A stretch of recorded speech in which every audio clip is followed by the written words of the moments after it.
Les amis, salut à tous. J'espère que vous êtes en forme. Soyez les bienvenus à la maison dans mon petit bureau. Est-ce que vous vous souvenez de cette formule qui remonte déjà au Covid? Rendez-vous compte. J'avais envie de vous refaire une petite revue de presse en mode tablette magique à la maison. Regardez, c'est parti. Voici les principaux titres des championnats européens de ce mercredi 26 mars 2025. Un visage pour moi aujourd'hui, c'est celui de Trent Alexander-Arnold de Liverpool. Vous allez voir que le quotidien Marca nous annonce que le Real Madrid serait tout proche, ça y est, de l'enrôler. Mais à la une, c'est cet homme, Asensio, renovado. Ça y est, le contrat du jeune Asensio, vous savez, qui a fait ses preuves en défense centrale du Real Madrid, qui a pallié notamment les nombreuses absences pour blessures. Eh bien, Carlo Ancelotti a valorisé ses performances et vous le voyez pour devenir aujourd'hui un galactique avec des chiffres très très forts pour lui. 4 ans de contrat jusqu'en 2029. Il va démarrer à 6,2 millions d'euros et au terme de ces 4 ans de contrat, il devrait atteindre aux environs de 9 millions d'euros par saison. Voilà pourquoi on parle d'un véritable galactique. En parlant de galactique, les amis, Jude Bellingham, regardez la presse anglaise avec le Daily Mail. Je vous rappelle que c'était une semaine internationale. Il a joué sous les ordres de Thomas Tuchel, l'ancien coach du Paris Saint-Germain qui est ici, sélectionneur de l'Angleterre. Pourquoi je vous montre ces images-là? Tout d'abord, voici comment le plan de bataille était élaboré par Thomas Tuchel. On attaque vers le bas avec Harry Kane à la pointe de l'attaque, Bowen, Rodgers, Rashford, Rice. Il est ici Jude Bellingham devant la défense avec James Konsagei et Lewis Kelly devant Pickford. Pourquoi? Parce que dans ce match face à la Lettonie, victoire 3-0, oui, mais Bellingham a pris un carton jaune et était tout proche d'une éventuelle exclusion, carton jaune juste avant la mi-temps. Et puis finalement, eh bien Thomas Tuchel a décidé de le changer. Il l'a fait sortir. C'est Foden qui est rentré après une grosse heure de jeu parce que les gestes étaient un poil tendus et on se demande comment Thomas Tuchel va mettre un couvercle sur la dose émotionnelle de Bellingham qui doit gérer tout ça. C'est ce que nous dit la presse anglaise.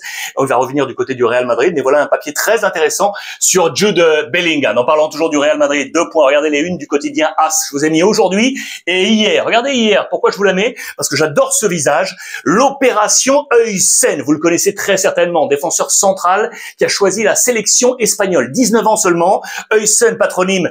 Il est né à Amsterdam, mais il a grandi en Espagne. Il a fait ses premières classes du côté de Malaga avant d'être piqué par la Juventus de Turin où il a fait ses principales classes. Un prêt du côté de l'AS Roma. Retour à la Juve. Et puis l'été dernier, il a été acheté par Bournemouth pour quelques 15 millions d'euros, un contrat jusqu'en 2030. Il a une valeur marchande à plus de 40 millions d'euros et le Real Madrid a un œil dessus. Il est aujourd'hui l'un des nouveaux de la sélection espagnole. Pourquoi le Real veut aller le chercher tout de suite? Parce que bien évidemment les clubs anglais sont dessus. Liverpool, Chelsea et Manchester United, c'est une opération qui est en train de mener le Real Madrid. Et donc la une de AS aujourd'hui avec le capitaine América, le capitaine Dani Carvajal, vous le savez, blessé mais qui a accéléré pour raccourcir ce temps de récupération et revenir. Il vise le mondial des clubs aux États-Unis 6 mois après sa grosse blessure.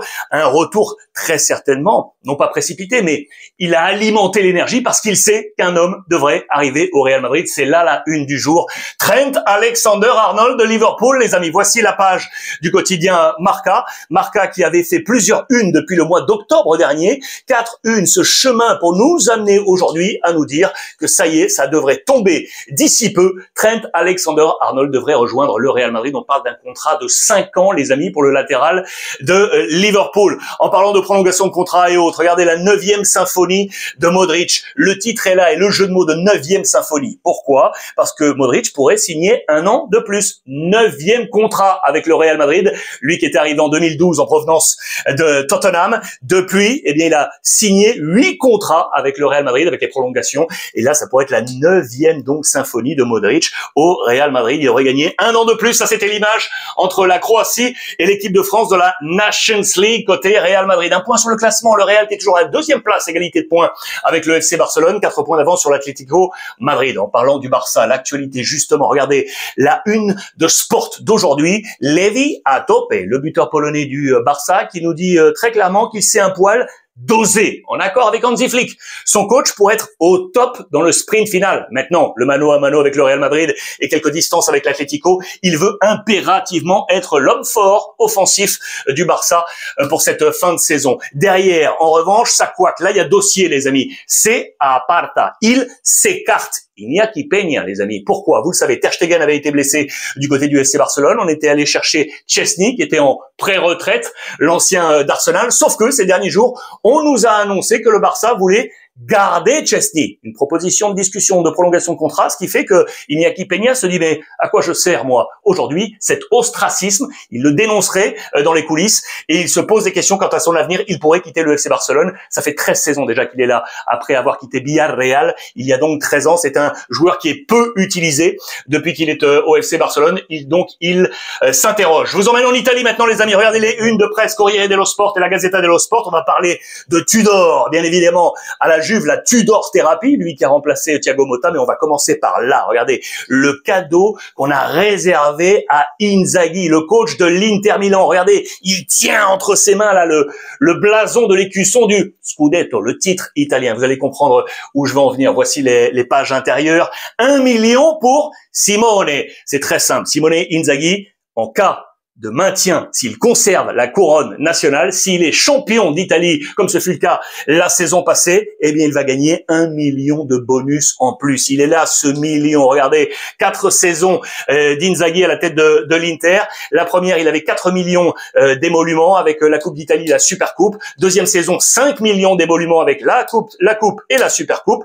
Le même doublé. La saison passée, eh bien, il y avait ce titre de champion, notamment plus la Supercoupe. 5 millions. Il est monté à 6,5 millions d'euros de salaire. Il aurait donc ce bonus d'1 million supplémentaire. Le classement est ici. 64 points pour l'Inter, 3 points d'avance sur le Napoli, Atalanta 58, Bologne 53. Et regardez la zone Ligue des Champions. Elle est là. La Juve pour l'instant est de l'autre côté avec 52 points. C'est là que je vous emmène maintenant. Avec la Juventus de Turin et donc avec Igor Tudor, l'ancien coach de l'Olympique de Marseille, qui a donc pris les rênes, vous le savez, de la Juve. Thiago Motta a été écarté notamment suite aux 2 dernières défaite de la Juve. Atalanta 4-0 à domicile et la Fiorentina 3-0 à l'extérieur. 7 buts concédés en 2 matchs. C'est notamment cet aspect défensif qui est venu contrarier l'avenir de Thiago Motta. Regardez cette stat ici là. Je voulais zoomer tout simplement. Regardez sur ce papier. Après 29 journées, le nombre de buts encaissés sur les 10 dernières années de la Juve avec les différents coachs. Vous le voyez, Max Allegri bien évidemment,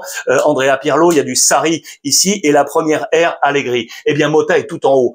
28 buts concédés après 29 journées. C'est le max. 5 de plus que le deuxième. C'était Max Allegri en 2023-2024. C'est ça le principal chantier d'Igor Tudor, les amis. Il va remonter le mur défensif. Vous allez voir parce que la composition d'équipe est ici. Je vous la montre dans un instant. Juste avant une parenthèse, parce que s'il y avait de la pression sur Motta, il y en a toujours sur cet homme, les amis. Giuntoli, le directeur sportif de la Juve, qui est sous pression. C'est lui qui était allé chercher Thiago Motta. C'est lui qui a construit cette Juve aujourd'hui qui, pour l'instant, n'est pas dans les places Ligue des Champions, qui est le principal objectif de la Juventus de Turin. Regardez, on nous montre tous ces chiffres ici, avec 1,5 million, c'est son salaire depuis 2023 et date d'arrivée à la Juventus de Turin. Voici ce qu'il a dépensé lors des dernières fenêtres de mercato. L'année passée, il y avait 21,6 de lâché. Là, on est à plus de 200 millions d'euros, les amis, avec les différents joueurs qui sont là, et notamment Koop Miners, qui est ici à ses côtés. On s'interroge quant à son avenir.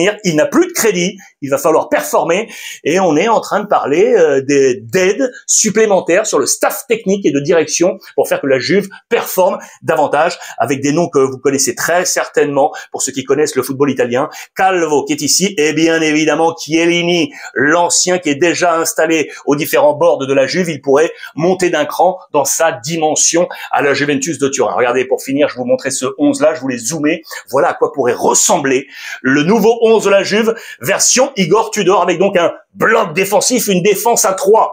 Veiga, Gatti, Kalulu devant Di Gregorio, Nico Gonzalez sur le couloir droit, Cambiasso sur le couloir gauche, ici Locatelli, Thuram, et devant, on cherche encore, Vlahovic récupérerait sa place de numéro 9, ou alors Randal Colomoni qui pourrait être également aligné un chouïa plus bas, en balance avec Koop Miners, et Yildiz serait ici. Voilà les amis pour ce plan, et voilà pour cette nouvelle ancienne revue de presse. J'espère que ça vous a plu. Dites-moi ce que vous en avez pensé, et faites-moi part de tous vos avis, comme d'habitude, sur l'ensemble des réseaux sociaux. Je le lis attentivement. En attendant, eh bien, belle fête de journée à vous les amis, et profitez des vôtres.